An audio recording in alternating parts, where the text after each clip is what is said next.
Oke, Bismillahirrahmanirrahim. Assalamualaikum warahmatullahi wabarakatuh. Selamat siang untuk teman-teman semua. Untuk mata kuliah hari ini kita akan adakan secara asinkronus ya. Mohon maaf sebelumnya karena kebetulan saya ada bentrok ya dengan visitasi akreditasi IABI. Jadi untuk hari ini kita akan sama-sama bahas mengenai rantai produksi hortikultura.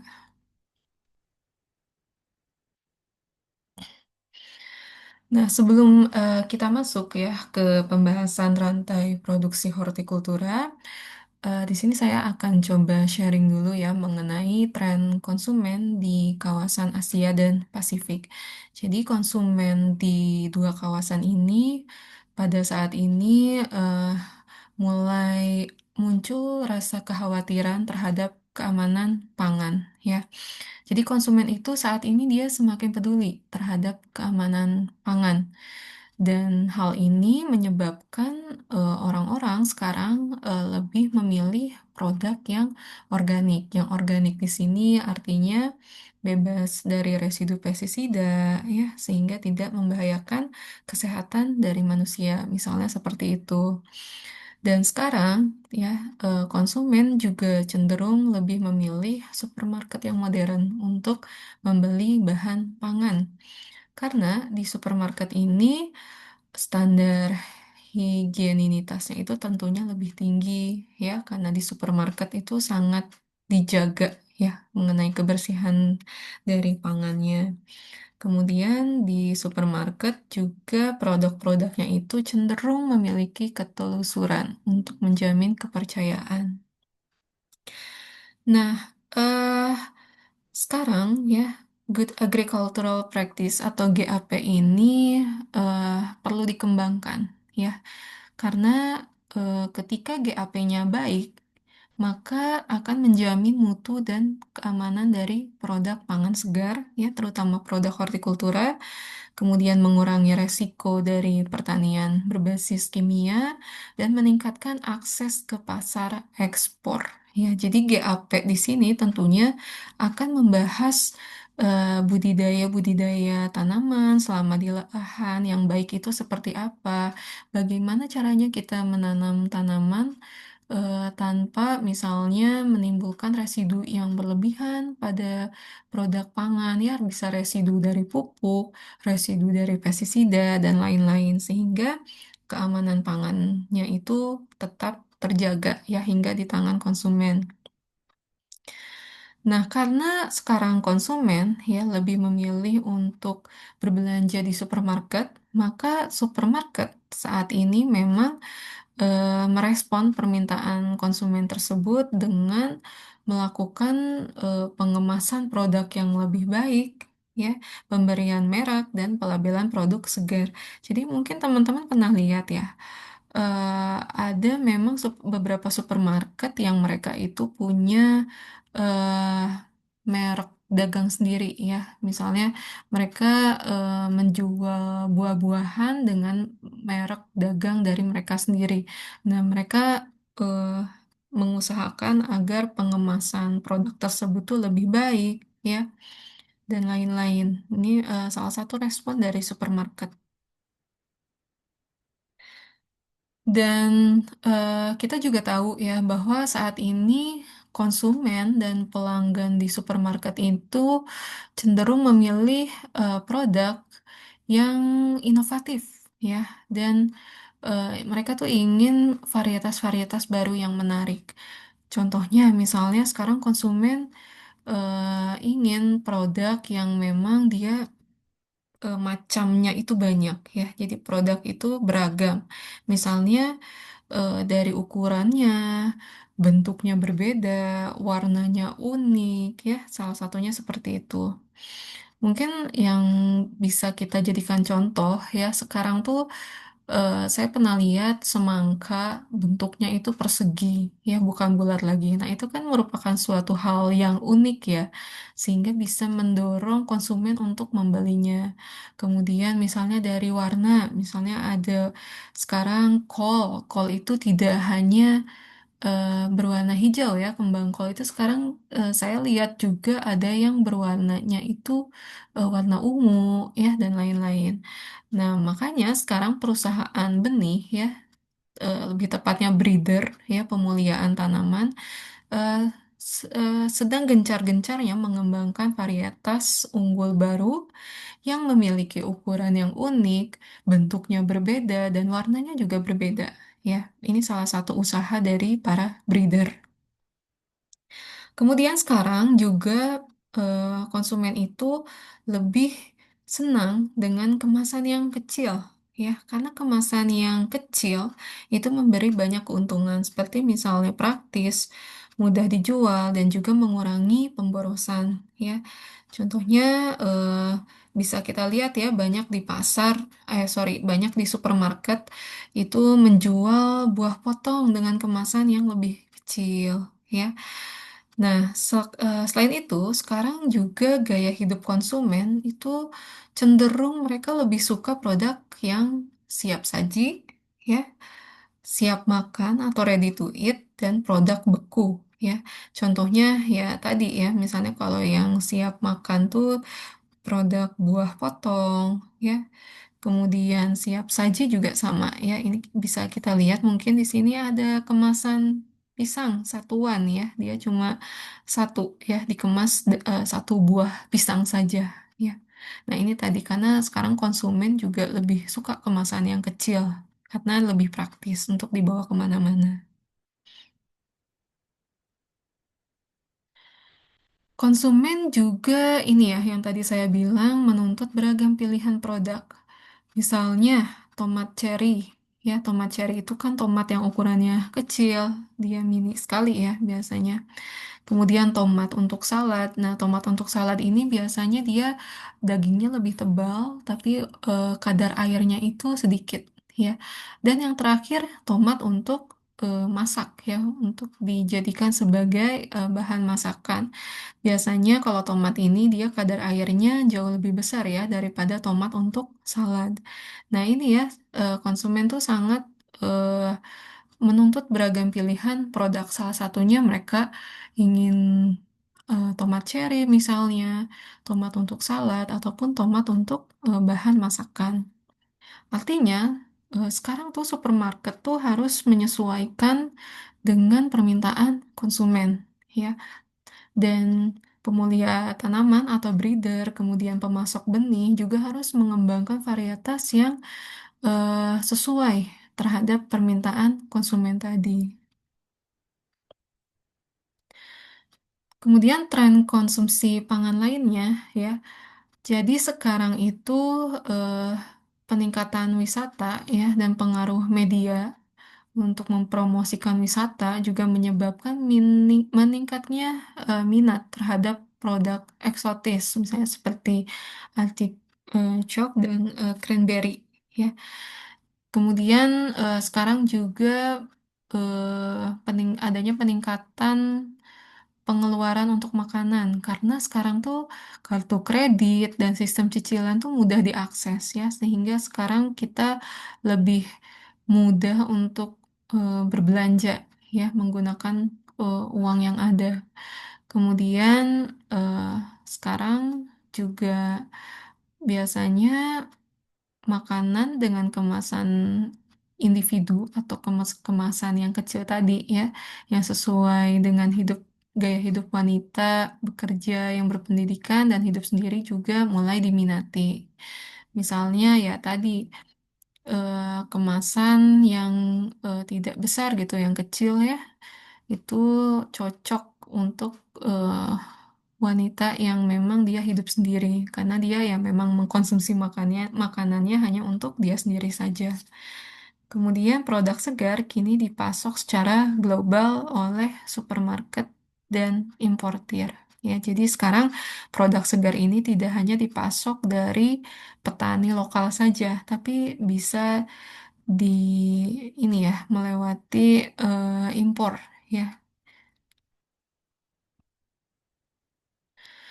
Nah, kemudian kita bahas ya ke peluang ekspor dari produk. Eh, jadi sekarang liberalisasi pasar dan perdagangan internasional ini membuka peluang ekspor di sektor hortikultura ya. Jadi sekarang komoditas hortikultura itu sebetulnya peluang ekspornya sangat tinggi ya, terutama komoditas seperti tanaman hias ya. Nanti kita bahas kenapa tanaman hias ini peluang ekspornya itu tinggi ya. Tapi biasanya produk yang harus atau produk yang memang ditujukan untuk ekspor itu harus memenuhi beberapa persyaratan, misalnya standar dan kode praktik sektor swasta.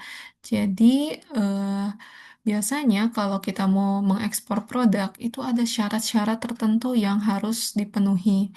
Seperti misalnya ya tadi ya, residu pestisidanya itu harus minimal atau maksimal berapa persen.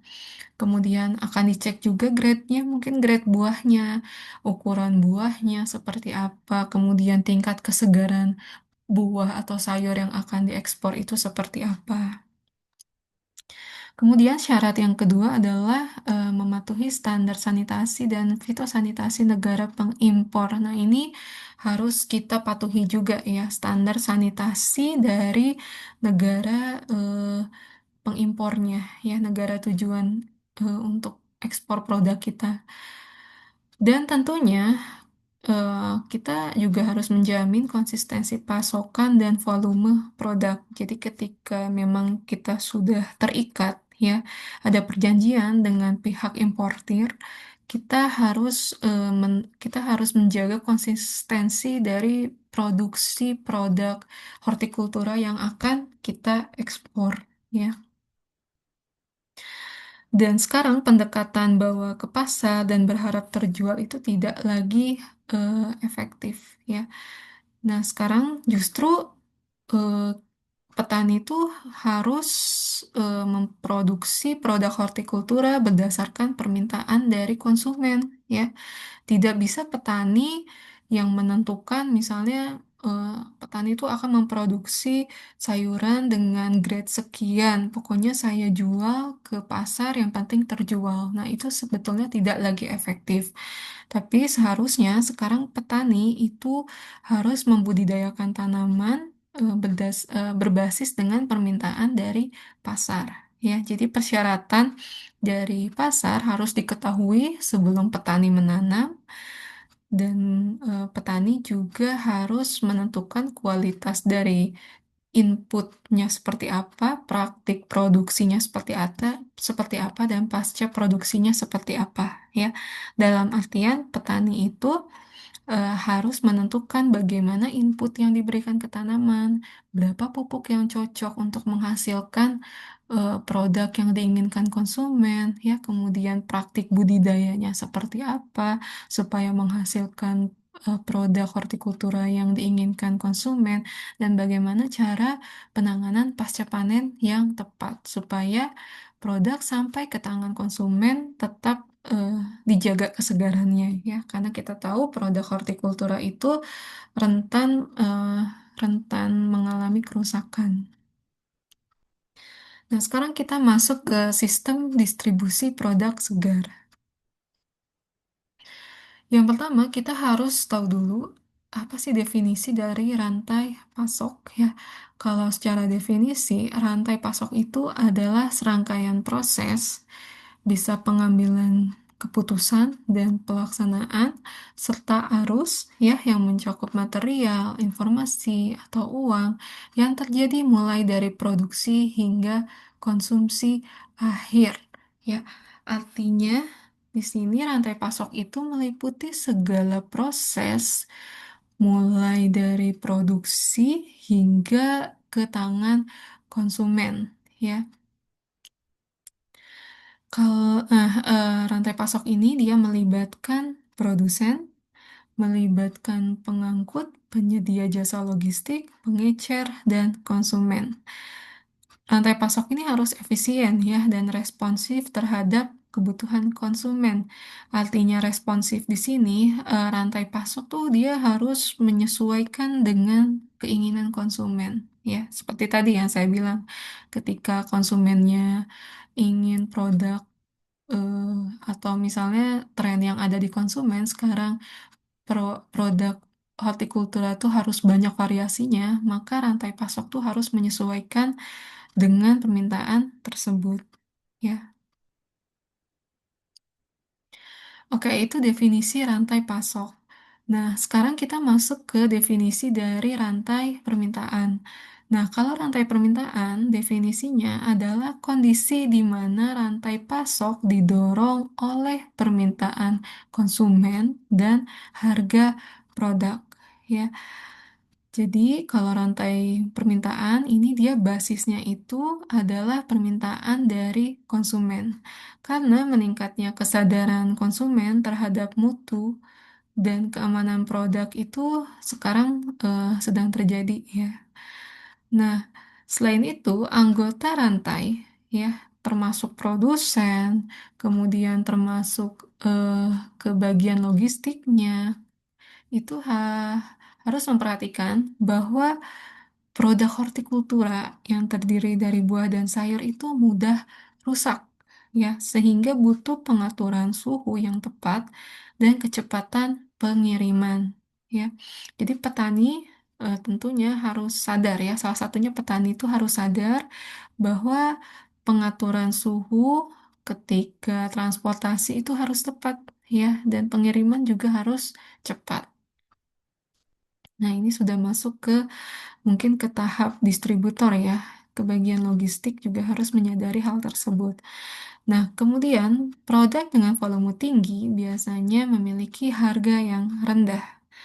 Karena kita tahu ya, ketika contohnya itu petani sedang panen raya cabai misalnya, biasanya kan harga di pasaran itu rendah ya, karena memang permintaannya lebih sedikit dari supply cabai yang ada dari petani ya. Jadi ketika panen raya biasanya harga cabai tuh jatuh, bukan cabai saja ya, hampir semua komoditas. Sementara ketika volumenya rendah ya, ketika misalnya cabai atau tomatnya itu jarang diproduksi oleh petani, maka tentunya harganya akan melonjak ya. Ini yang harus diketahui dari setiap anggota rantai. Nah, rantai pasok ini harus fleksibel ya, harus menyesuaikan dengan kebutuhan konsumen tadi. Berikutnya ada rantai nilai ya. Secara definisi, rantai nilai itu merupakan sistem pertukaran yang terorganisasi dari produsen hingga konsumen untuk meningkatkan nilai dan daya saing produk. Ya, jadi kalau rantai nilai ini menekankan pada hubungan bisnis kolaboratif antara pemangku kepentingan, meliputi petani, kemudian pengolah produk hortikulturanya, perantara pasar maupun eksportir untuk menciptakan nilai bagi konsumen. Jadi kalau rantai nilai ini ya semua anggota rantai ya atau semua pemangku kepentingan mulai dari hulu sampai hilir, jadi mulai dari petani ya, kemudian mulai dari yang pengolahnya, kemudian dari supermarketnya ya, itu berusaha atau berkolaborasi untuk meningkatkan nilai produk yang tinggi bagi konsumen.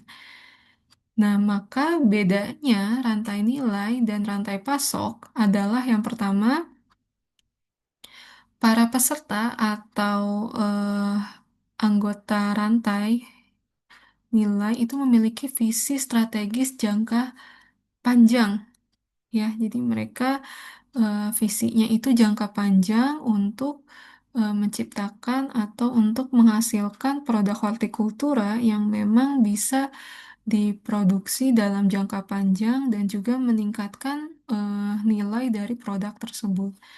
Yang kedua, eh, para anggota dalam rantai nilai ini saling bergantung dan bekerja sama untuk menentukan tujuan bersama, berbagi resiko dan manfaat. Ya, jadi mereka tuh bekerja sama untuk menentukan tujuan bersama. Ya, tujuannya apa? Ya tadi untuk menciptakan produk yang memang bernilai tinggi bagi konsumen, sehingga mereka juga berbagi resiko dan manfaat. Berbagi resiko di sini misalnya ketika petani gagal panen, ya, maka para pengolah, para eksportir, supermarket, mereka ya harus tahu akan resiko itu, ya, sehingga mereka harus sama-sama apa harus sama-sama untuk eh, sebisa mungkin mengatasi resiko tersebut. Ya, itu contohnya. Kemudian anggota peserta di rantai nilai itu punya komitmen untuk menjaga mutu dan konsistensi dari produk. Karena tadi ya, anggota di rantai nilai ini tujuannya itu untuk meningkatkan nilai produk hortikultura. Ya, gitu contohnya.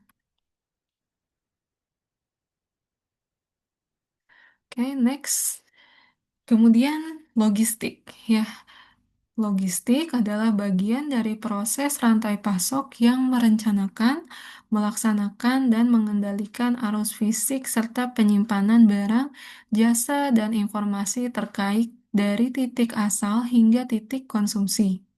Ya, jadi kalau logistik ini dia dipandang sebagai proses yang menambah nilai, ya, karena dia mendukung tujuan utama rantai pasok. Nah, logistik ini harus diarahkan untuk memenuhi kebutuhan pelanggan dan mematuhi persyaratan dari pemangku kepentingan dan kegiatan logistik, contohnya manajemen inventory, kemudian transportasi, penyediaan fasilitas, misalnya penyimpanan dan manajemen informasi.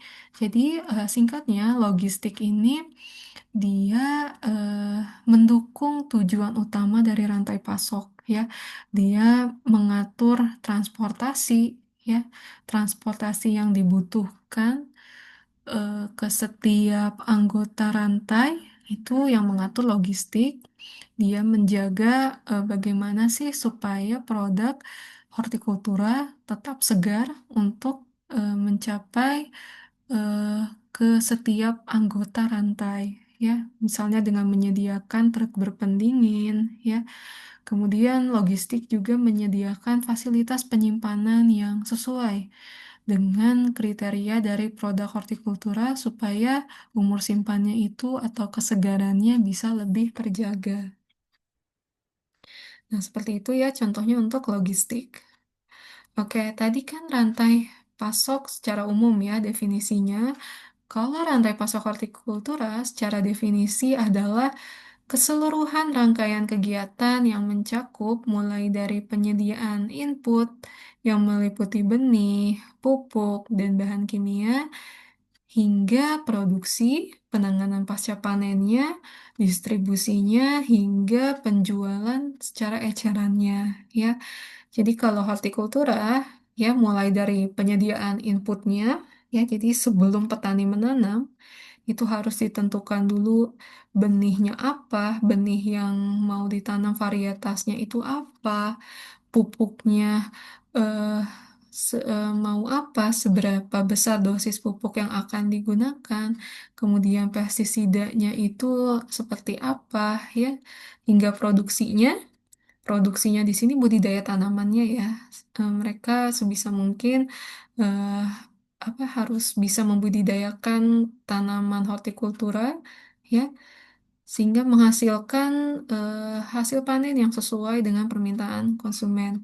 Kemudian penanganan pasca panennya seperti apa, ya, bagaimana penanganan pasca panennya supaya produk hortikultura sampai di tangan konsumen dengan tingkat kesegaran yang maksimal gitu ya, yang masih baik, kemudian distribusinya seperti apa hingga dijual ke konsumen, ya.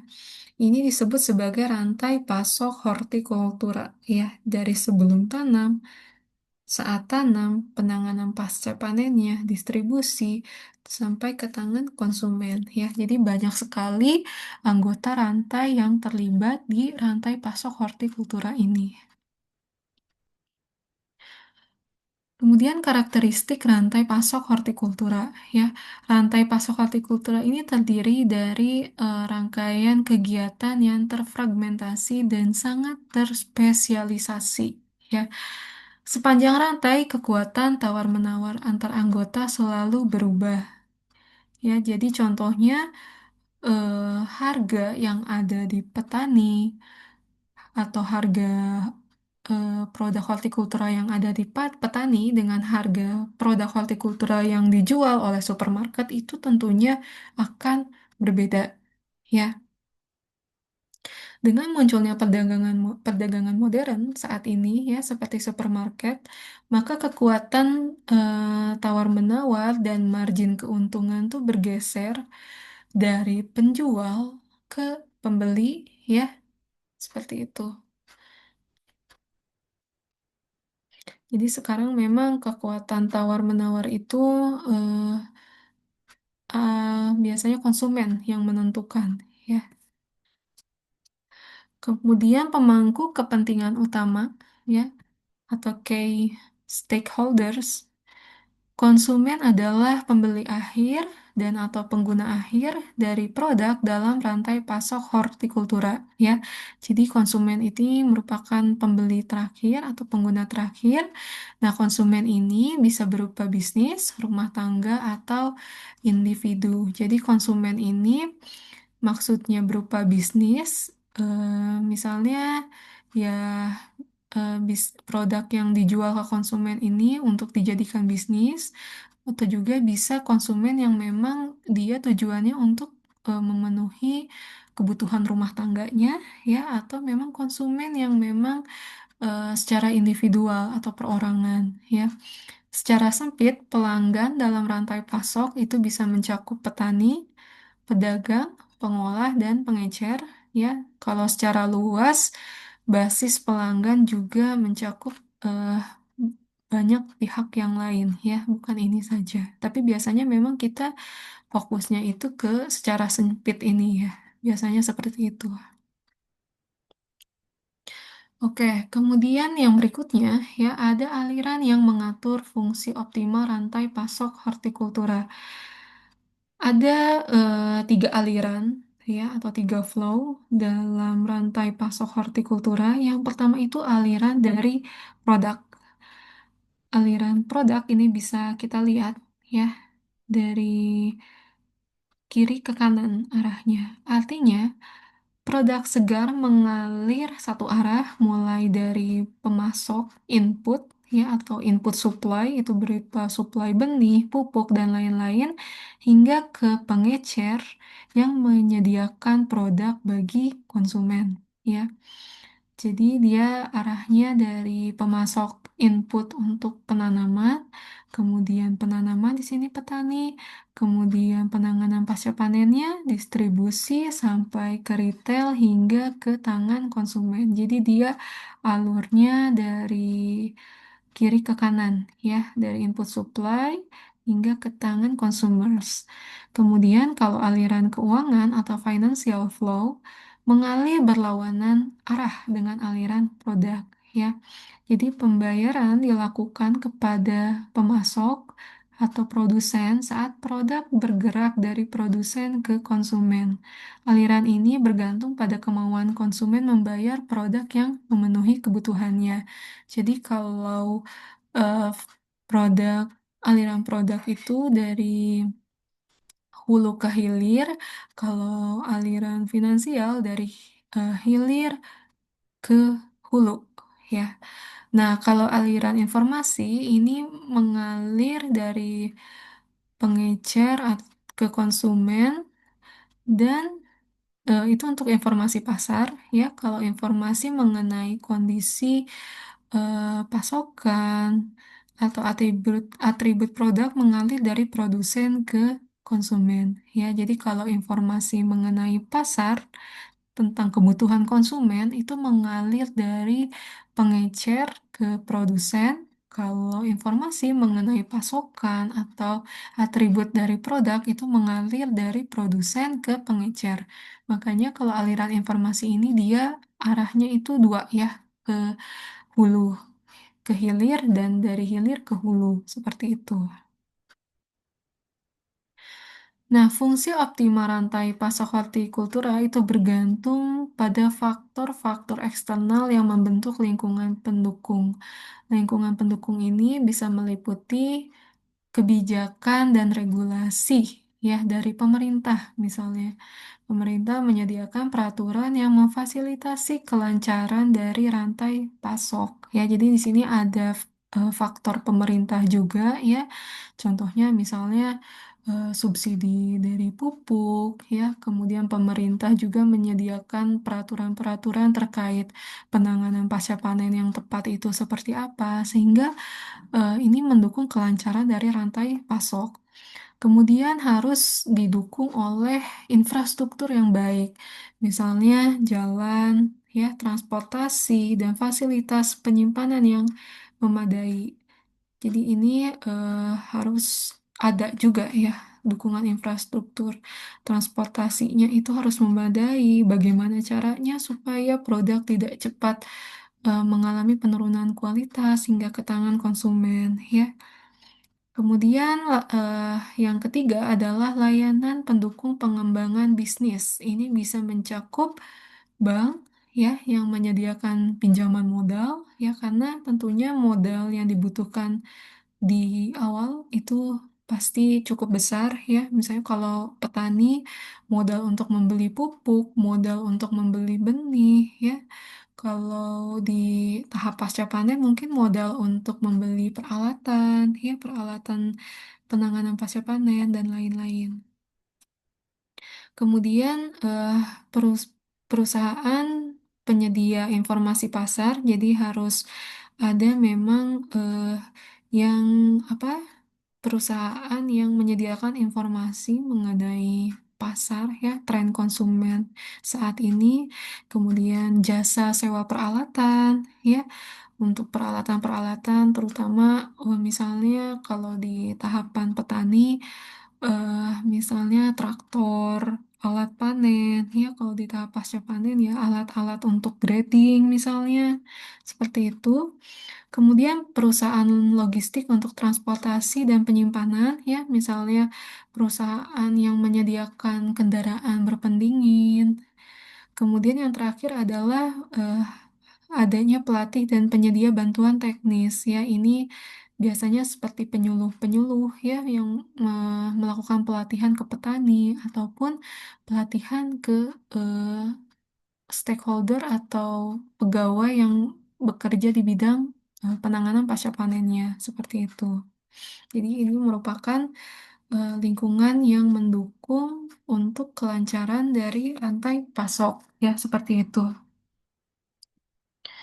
Selanjutnya kita bahas mengenai interaksi antara pengecer atau retailer dan konsumen.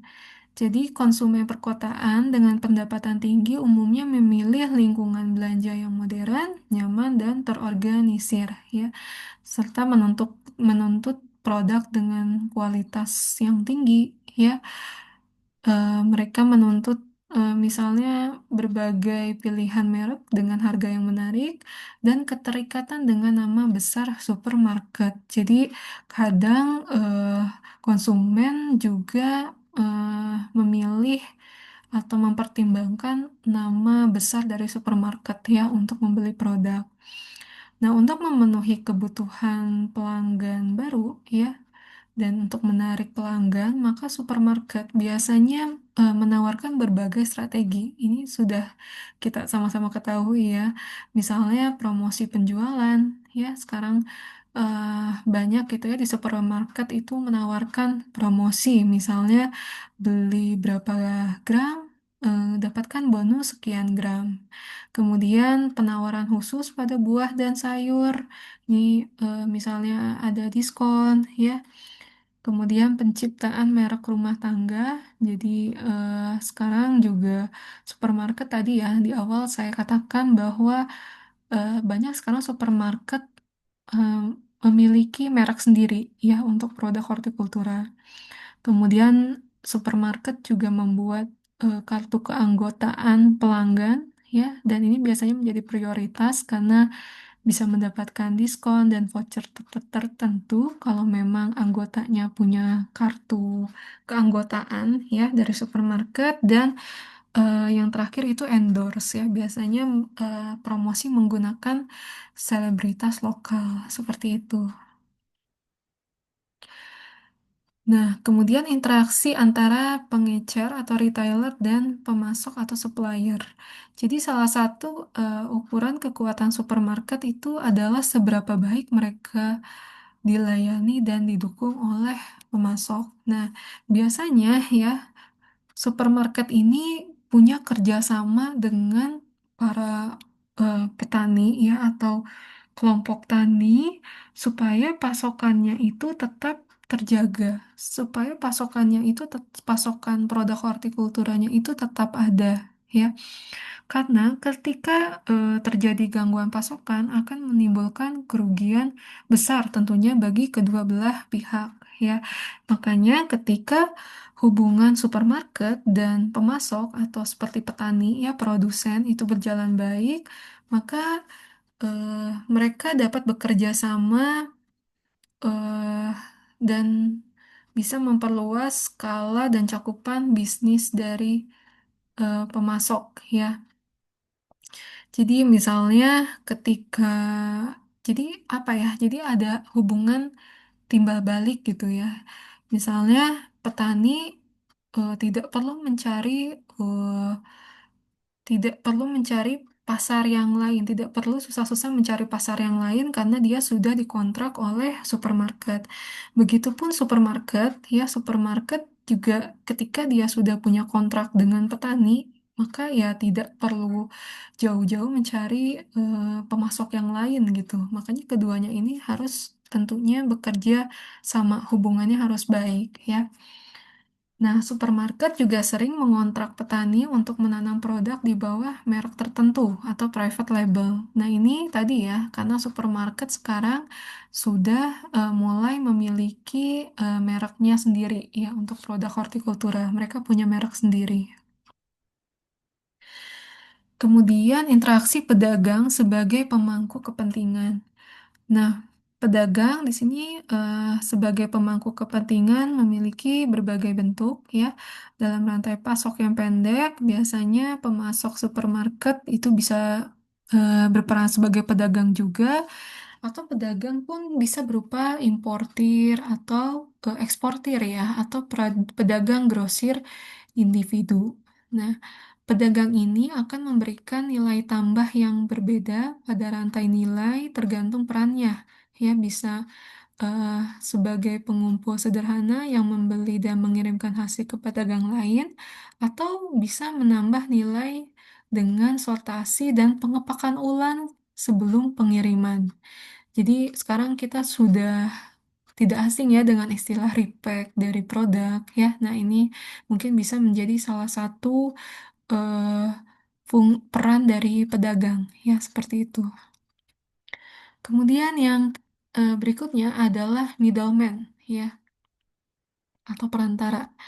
Nah, middleman ini seringkali dianggap negatif ya karena bisa menekan harga di tingkat petani, mengambil keuntungan besar melalui margin tinggi dan memanfaatkan ketidaktahuan petani terhadap kondisi pasar. Ya, jadi mungkin teman-teman bisa kebayang ya, ada saat di mana memang petani di suatu wilayah dia kesulitan untuk mencari pasar, sehingga petani ini dia meminta bantuan dari perantara ya atau middleman ini untuk mencari pasar gitu ya.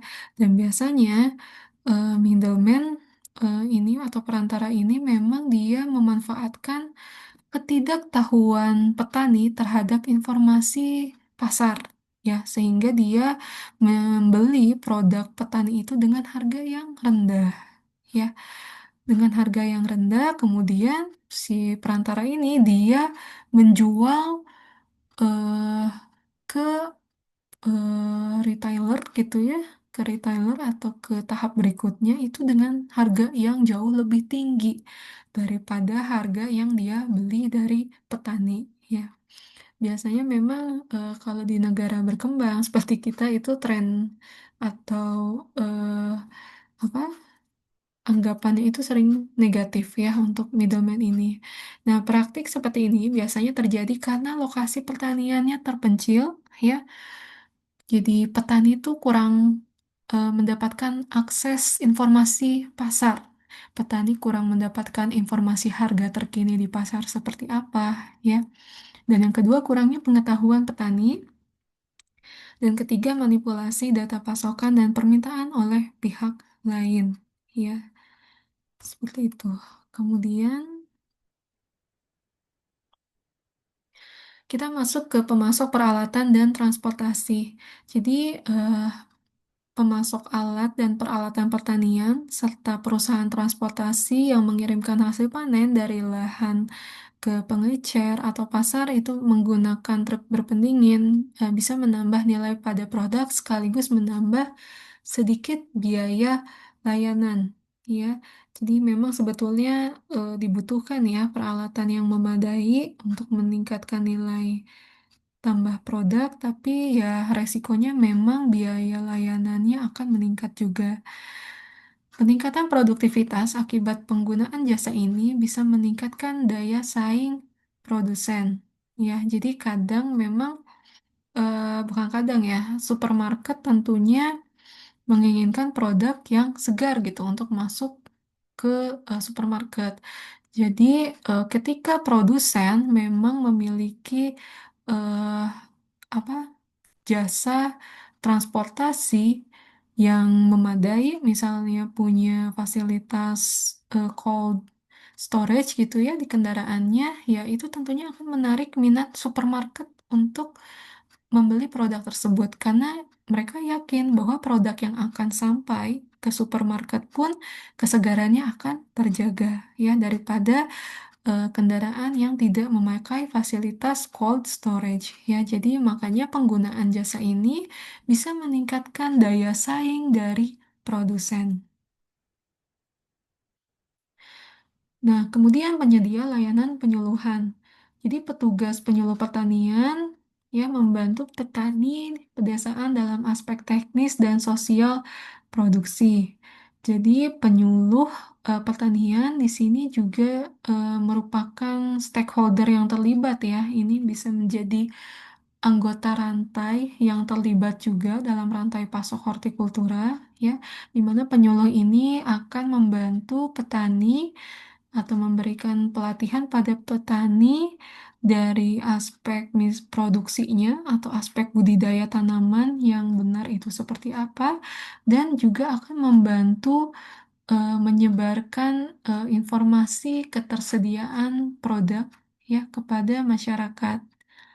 Dan biasanya selain penyuluh ya, perusahaan pestisida, perusahaan pupuk dan benih juga biasanya melakukan eh, layanan pelatihan ya, berupa pelatihan penggunaan produk mereka dengan tepat. Jadi biasanya dari perusahaan pestisida melakukan penyuluhan ke petani mengenai dosisnya, mengenai cara aplikasinya, ya begitu pula dengan pupuk, ya seperti itu. Oke, kita masuk ke saluran pemasaran. Jadi, produk hortikultura dipindahkan dari daerah produksi ke konsumen melalui berbagai saluran distribusi. Ya, biasanya kalau di kawasan Asia itu ditunjukkan pada gambar di slide berikut ini. Nah, yang pertama ini mungkin bisa kita lihat ya, ada dari pemasok, bisa ke distribution center, masuk ke supermarket, atau dari pemasok, kemudian ke pasar lokal, ya, kemudian masuk lagi ke distribution center, dan masuk ke toko diskon atau ke retailer ya ataupun jalur ekspor ya bisa ke jalur ekspor. Jadi sebetulnya ada dua saluran ya, ada saluran tradisional, ada saluran modern. Nanti kita bahas satu persatu. Yang pertama, saluran pemasaran tradisional. Rantai pemasaran tradisional untuk produk horti di kawasan Asia Pasifik, cirinya itu kurangnya sistem penyimpanan dan pengemasan yang memadai. Ya, ini sering kita lihat ya. Biasanya memang eh, di negara-negara berkembang itu masih kurang sekali ya eh, dari fasilitas penyimpanan dan juga pengemasannya, ya. Kemudian minimnya keterhubungan antar pemasok, ya. Jadi hubungan antar pemasok masih sebetulnya kurang baik dan biasanya waktu tempuhnya panjang ya dari panen sampai ke pasar. Itu bisa mencapai 60 jam. 60 jam itu lebih dari sehari ya tentunya. Padahal produk hortikultura ini kan produk yang mudah rusak ya, dia perishable. Jadi tentunya ini menjadi suatu kendala ya, suatu tantangan atau kendala tersendiri. Dan biasanya kalau saluran pemasaran tradisional itu tidak ada standar mutu dan sistem ketelusuran. Ya, jadi tidak ada standar mutu dan sistem ketelusuran. Nah, dalam beberapa kasus, biasanya produk berkualitas tinggi dijual ke pasar modern atau untuk ekspor, sementara dengan kualitas rendah itu dijual di pasar domestik tradisional. Nah, ini bisa masuk ke saluran tradisional ya. Jadi rantai pasok tradisional umumnya berorientasi pada penawaran dengan koordinasi yang rendah. Jadi biasanya kalau rantai atau saluran tradisional ini dia basisnya itu penawaran ya ke pasar-pasar, misalnya pasar tradisional. Dan tanaman hortikultura memang biasanya dibudidayakan di daerah pedesaan atau jauh dari pusat kota, seperti itu. Nah, ini ada tiga jenis pasar ya dalam rantai atau saluran tradisional. Yang pertama itu pasar kecil di pedesaan ya. Jadi bayangkan teman-teman di pedesaan ada pasar kecil ya, biasanya bersifat informal dan periodik, diadakan di lokasi tertentu di desa ya. Jadi artinya pasar ini tidak selalu ada. Biasanya dia informal gitu ya dan tidak selalu ada. Misalnya itu pasar tumpah ya, pasar tumpah yang ada di desa eh, di pedesaan ya. Ini bisa masuk ke kategori pasar kecil di pedesaan. Kemudian biasanya karena dekat dengan lokasi produksi, produk dibawa ke pasar menggunakan angkutan sederhana. Bisa dijinjing, menggunakan sepeda atau menggunakan bantuan hewan. Ya, jadi karena memang lokasi produksinya itu tidak jauh ya dari tempat si pasar ini. Kemudian transaksinya paling sering itu terjadi antara si petaninya langsung dengan konsumen atau dengan orang di pedesaan tersebut ya. Jadi itu definisi pasar kecil di pedesaan. Kemudian pasar pedesaan besar. Nah, kalau ini dia satu level di atas pasar kecil di pedesaan. Kalau pasar pedesaan besar, biasanya dia sudah terdaftar dan dikelola oleh pemerintah lokal. Jadi sudah ada regulasinya ya, dia dikelola oleh pemerintah lokal. Dan biasanya memiliki lapak permanen, jadi sudah ada gedung atau tempat-tempat tertentu ya untuk dijadikan sebagai pasar. Dan biasanya produk diangkut dengan minibus atau truk kecil. Jadi dia sudah lebih apa ya? Dia sudah lebih terorganisir daripada pasar kecil di pedesaan ya. Kalau pasar besar dia sudah eh, ada regulasi dari pemerintah lokal terkait. Yang berikutnya pasar perkotaan. Nah, kalau pasar perkotaan, produk biasanya dipasok dari desa melalui perantara, ya perantaranya banyak, misalnya pengumpul, makelar, pedagang grosir, hingga pengecer.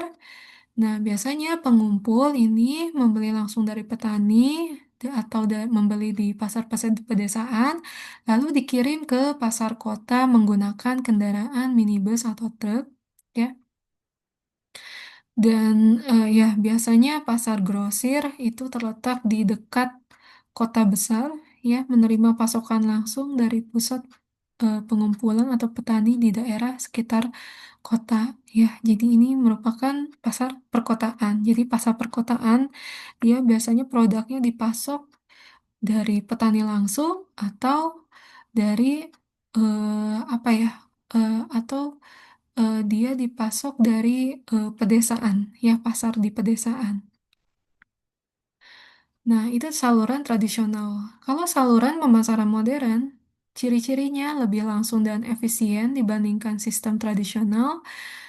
Jadi, berorientasi pada permintaan konsumen, lalu koordinasinya baik, sistemnya terpusat ya untuk pengadaan produk, penyimpanan dan distribusi dan punya pemasok khusus misalnya kelompok petani ya, petani yang sudah dikontrak oleh supermarket misalnya atau pedagang grosir besar.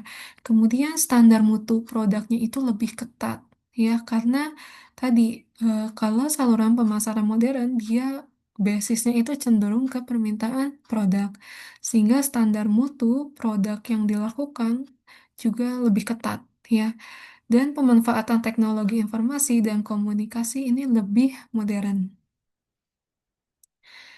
Nah, contohnya ya, strategi yang digunakan di saluran pemasaran ini penetapan harganya kompetitif ya, kemudian menjamin konsistensi mutu produk karena ketika produk masuk ke saluran pemasaran modern ya seperti biasanya itu supermarket itu mutunya sangat dijaga, mutu produk hortikulturanya sangat dijaga, dan pengadaan dalam volume besar, ya.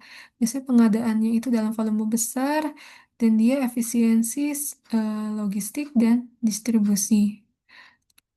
Biasanya meliputi eh, supermarket, jaringan toko besar, dan perusahaan-perusahaan untuk ekspor. Dan yang berikutnya ada sistem pemasaran ekspor, ya.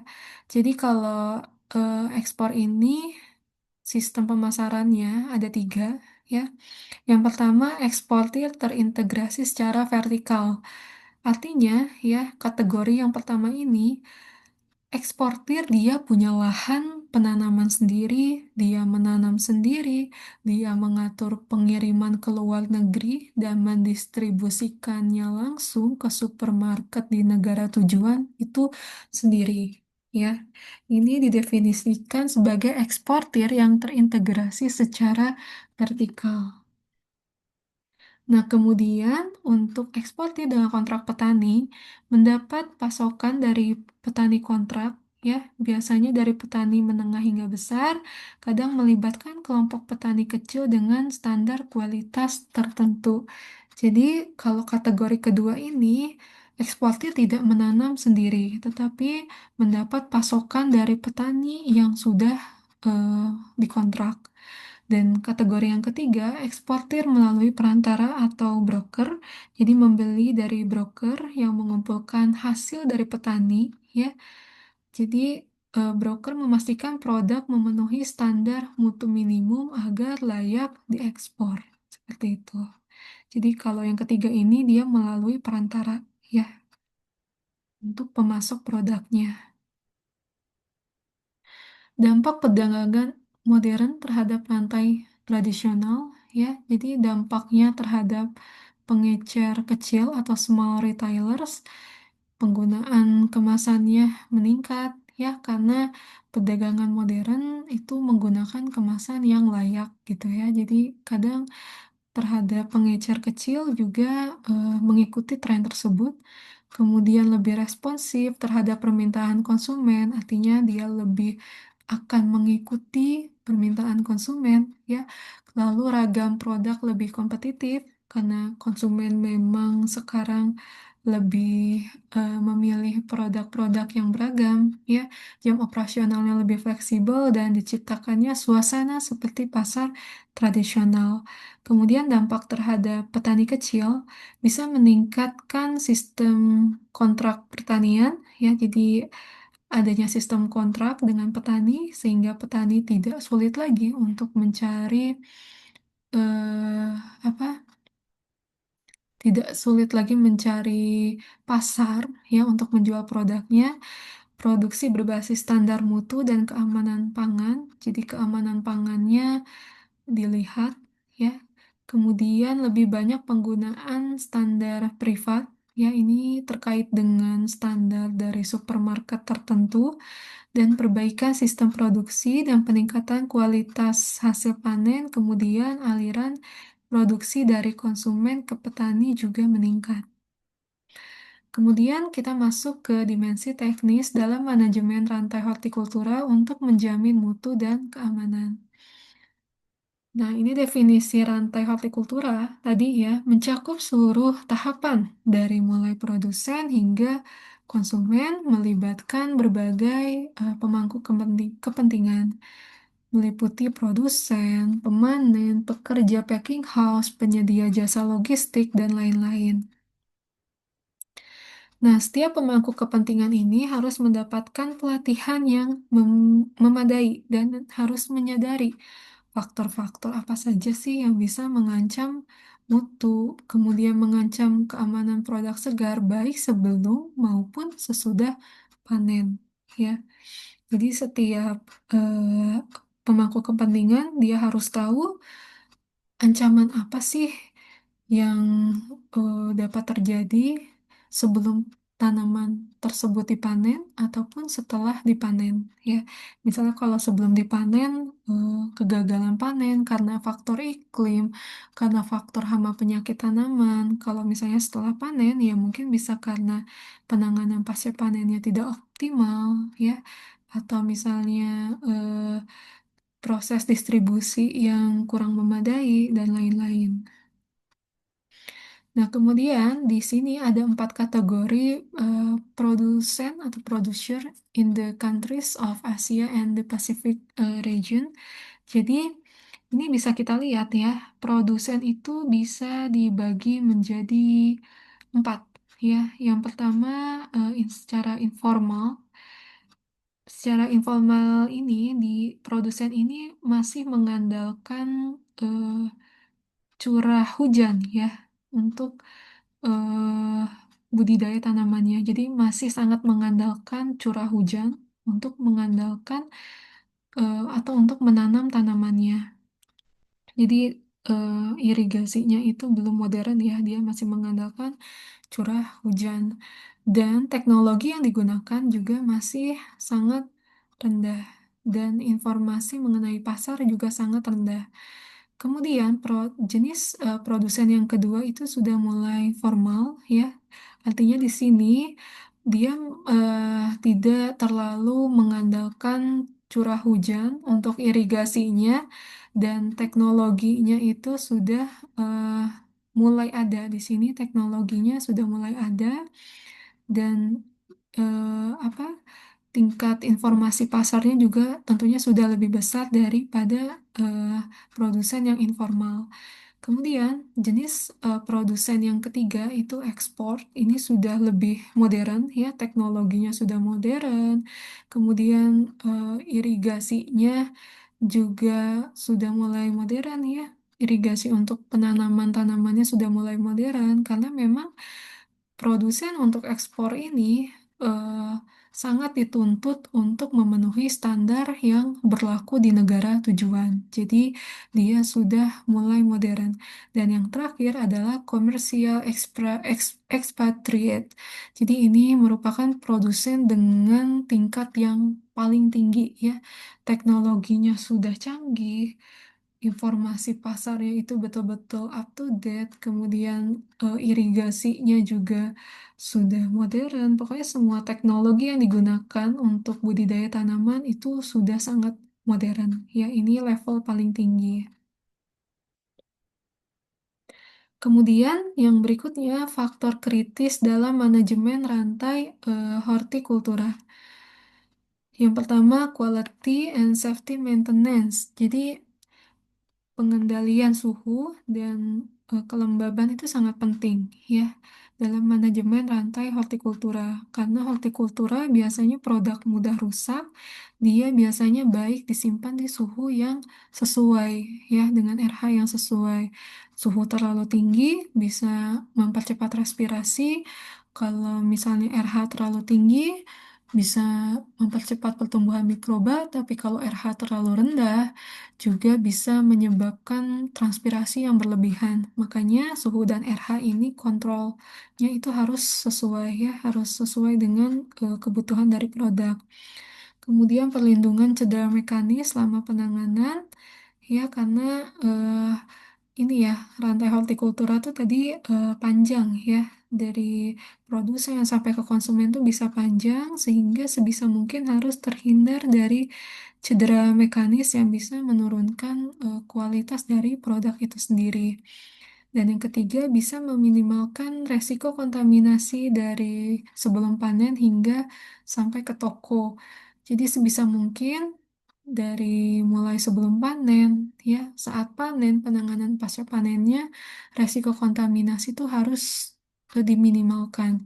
Karena ketika sudah terkontaminasi, ya produk tidak bisa di apa ya, ketika sudah terkontaminasi maka ya tidak bisa dihilangkan gitu, kontaminasi tersebut sulit dihilangkan, ya. Kemudian jarak dan waktu ke pasar itu sangat mempengaruhi kesegaran produk, ya. Jadi ini merupakan faktor yang menentukan sekali dalam rantai produksi hortikultura. Diperlukan rute pemasaran yang langsung dan efisien, ya, karena tadi produk hortikultura tuh perishable, ya. Sebisa mungkin distribusi atau jarak dari lahan sampai ke konsumen atau dari lahan sampai ke toko itu tidak besar, ya. Jarak dan waktunya itu tidak besar. Manajemen logistik harus menjamin ketepatan waktu dan kualitas tinggi. Nah, ini jadi dari bagian logistik harus menjamin si produk sampai ke tujuan dengan kondisi yang baik, ya, dengan waktu yang tepat dan kondisi yang baik. Infrastructure and technology. Nah, jadi infrastruktur ya, harus higienis, harus terawat, ya.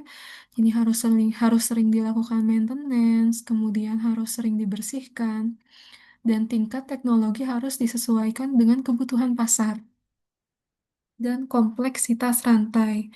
Misalnya untuk rantainya pendek, itu fasilitas dari pengepakan dan transportasi cukup dengan berventilasi baik. Jadi tidak perlu memang kalau jaraknya pendek atau rantainya pendek tidak perlu menggunakan misalnya kendaraan berpendingin. Tapi memang kalau memang ada itu akan lebih baik, ya. Nah, kalau untuk rantai panjang itu perlu fasilitas packing house, kemudian perlu sistem pendingin, transportasi berpendingin, dan gudang penyimpanan. Karena ini rantainya panjang, ya. Jadi disesuaikan dengan kompleksitas dari rantai itu sendiri. Yang keempat, record keeping and traceability. Jadi pencatatan dan dokumentasi di setiap tahap itu diperlukan, ya, untuk memungkinkan pelacakan terhadap produk, ya, dari mulai lahan, kemudian dari mulai penanganan pasca panen, dari mulai panen hingga sampai ke toko itu harus ada pencatatan. Kalau di lahan, ya, saat masih di petani misalnya eh, pencatatan dosis pupuk yang digunakan atau pencatatan dosis pestisida yang digunakan. Kalau di tahap panen, berapa panennya per hari. Kalau di tahap penanganan pasca panen, berapa eh, persen misalnya produk yang masuk ke grade A, grade B, kemudian berapa persen produk yang lolos sortasi, ya, dan lain-lain. Itu dibutuhkan. Kemudian menjamin transparansi dan aliran informasi sepanjang rantai pasok. Jadi harus transparan, ya, di setiap tahapan rantai pasok. Nah, berikutnya kebersihan, kemudian penanganan tepat dan efisiensi rantai sangat menentukan mutu ya. Karena tadi ketika produk hortikultura sudah terkontaminasi ya, sudah terkontaminasi mikroba misalnya, sudah terkontaminasi bakteri, itu ya tentunya tidak akan bisa kita obati lagi gitu ya, tidak akan bisa kita perbaiki lagi. Jadi kebersihan itu merupakan eh, tahapan yang sangat menentukan dari kualitas ya atau mutu. Tidak ada pengganti untuk hygiene dan pengelolaan suhu yang baik dalam menjaga kualitas dan keamanan produk segar. Ya, nah rantai pasok hortikultura. Ya, ini kita balik lagi ke rantai pasok hortikultura. eh jadi sebaiknya memang dilakukan pemetaan potensi utama yang menjadi andalan dalam suatu kawasan pertanian. Jadi dalam rantai pasok hortikultura kita tuh perlu ya menentukan potensi apa sih yang ada dalam suatu wilayah pertanian. Ya, yang pertama kali ditentukan itu adalah itu memetakan potensi. Misalnya di kawasan A itu ternyata potensi ditanam mangga, tapi kalau di kawasan B lebih potensi misalnya ditanam sayur-sayuran ya. Kalau ditanam di kawasan C itu potensi ditanam misalnya tanaman hias. Nah, itu harus kita petakan dulu ya sebelum masuk ke sebelum kita masuk ke rantai pasok hortikultura. Nah, biasanya banyak ya wilayah yang belum digali gitu potensi besarnya itu apa ya, banyak sekali wilayah yang belum digali. Dan yang sering ditemukan ya di rantai pasok hortikultura itu masih terdapat kesenjangan dalam distribusi keuntungan di antara pelaku rantai pasokan, di mana si petani menjadi pihak yang paling lemah dan memiliki pengorbanan yang tinggi dibanding pelaku lainnya. Karena petani ini menjadi pihak yang paling lemah karena kadang informasi pasar yang diterima petani itu tidak banyak ya. Jadi petani itu nggak tahu harga di pasaran berapa, petani tidak tahu bagaimana tren permintaan konsumen ya. Kadang petani juga produknya dibeli dengan harga yang paling rendah daripada anggota rantai pasok hortikultura lainnya. Dan pengorbanannya itu paling tinggi karena petani itu resikonya paling tinggi dibandingkan anggota rantai lainnya. Misalnya, eh, ini ya, contohnya ketika petani itu meng- mengalami gagal panen, ya, itu ya resikonya ditanggung oleh petani itu sendiri, ya. Jadi pengorbanannya itu tentunya lebih tinggi, resikonya lebih tinggi daripada anggota lainnya. Dan seringkali ya, di rantai pasok hortikultura tuh ada fluktuasi harga, ya, fluktuasi harga. Kemudian penerapan teknologinya itu masih didasarkan apa yang diinginkan petani, ya, sekarang terutama di negara berkembang. Belum melihat apa yang diminta pasar, ini masih kita temukan ya. Kemudian dari aspek kelembagaan, belum dapat diidentifikasi dengan baik faktor pengikat yang dapat mempersatukan petani pada satu wadah yang solid, ya. Jadi petani kadang masih bekerja sendiri-sendiri gitu ya, belum mengandalkan kelompok tani. Kemudian diversifikasi usaha belum memperhitungkan pembagian resiko, namun lebih pada upaya menjaga stabilitas pendapatan dan petani ini ya tadi ya dalam hal informasi paling kurang diuntungkan, informasi harga terutama dan lain-lain ya. Ini masih banyak sekali kerugian yang dialami oleh petani. Oke, kita berikutnya ke pengangkutan produk hortikultura. Jadi, pengiriman produk hortikultura itu harus cepat dan tepat, ya. Pengemasan dan kondisi pengangkutan juga harus tepat untuk menjaga mutu, dan tentunya produsen atau siapapun itu selalu memiliki harapan adanya keuntungan yang diperoleh ya. Jadi eh, dengan adanya harapan ini sebisa mungkin eh, setiap pihak itu bisa menjaga mutu atau kualitas dari produk hortikultura sepanjang rantai. Ada banyak faktor yang mempengaruhi pengangkutan. Yang pertama, waktu dan jarak dari pasar. Semakin jauh jaraknya, ya, maka pengangkutan itu semakin banyak guncangannya, ya, tentunya. Semakin banyak guncangan yang terjadi, resiko rusaknya lebih besar, ya. Kemudian, apalagi kalau kendaraannya tidak menggunakan cold cold storage, ya, tidak menggunakan pendingin, itu resikonya tentunya akan lebih besar. Kemudian pengangkutan juga dipengaruhi oleh jenis, varietas, dan keadaan produk ya, karena eh, misalnya jenis seperti kentang dengan sayuran itu berbeda ya. Kalau kentang dia kan cenderung lebih lama disimpan ya, bisa tahan disimpan daripada komoditas sayur-sayuran. Jadi ketika pengangkutan pun yang produk sayuran seharusnya dia lebih cepat diangkut ke tujuan daripada umbi-umbian ya, karena dia bisa lebih tahan. Kemudian perlakuan sebelum pengangkutan ya, kemudian pengemasannya juga mempengaruhi. Pengemasannya harus disesuaikan dengan komoditas yang diangkut. Cara pengangkutan, ya, ini juga mempengaruhi. Cara pengangkutannya harus pelan-pelan, bisa menggunakan alat bantu, ya, seperti forklift misalnya. Kemudian lingkungan angkut. Jadi di sekitar lingkungan angkut pun dia harus higienis, ya, supaya tidak terjadi kontaminasi silang. Proses distribusi, kemudian harga komoditas juga mempengaruhi pengangkutan. Kalau harganya mahal, harga komoditasnya mahal, ya tentunya pengangkutan atau kendaraan pengangkutnya juga harus layak gitu ya, harus misalnya dengan berpendingin dan biaya transport.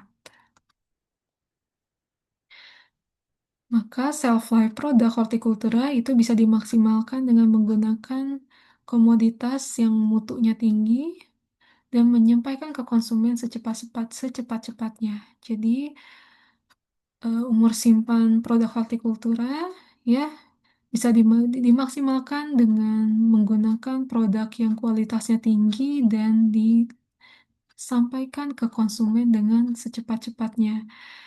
Karena pada umumnya mutu itu tidak bisa diperbaiki setelah panen, tapi kita bisa menjaga, ya, kita bisa menjaga kualitas dari produk tersebut selama rantai berlangsung. Dan seorang petani yang berpengalaman dapat melakukan penaksiran mutu dengan cara melihat ukuran, bentuk, warna, ketegaran, tekstur, rasa, dan bau. Oke. Nah, pada waktu pemanenan dan pengemasan, ya ada beberapa faktor yang mempengaruhi perilaku fisiologi komoditi selama pengangkutan. Yang pertama, misalnya kemasakan pada waktu panen, ya. Jadi, tingkat kematangan berpengaruh ya terhadap proses pengangkutan. Jadi, misalnya jangan simpan produk yang sudah matang dengan produk yang belum matang, ya, karena itu bisa mempengaruhi eh, migrasinya gas etilen ya pada buah klimakterik ke buah yang belum matang. Suhu kebun dan kelembaban pada waktu pemanenan juga mempengaruhi. Jadi eh, apa?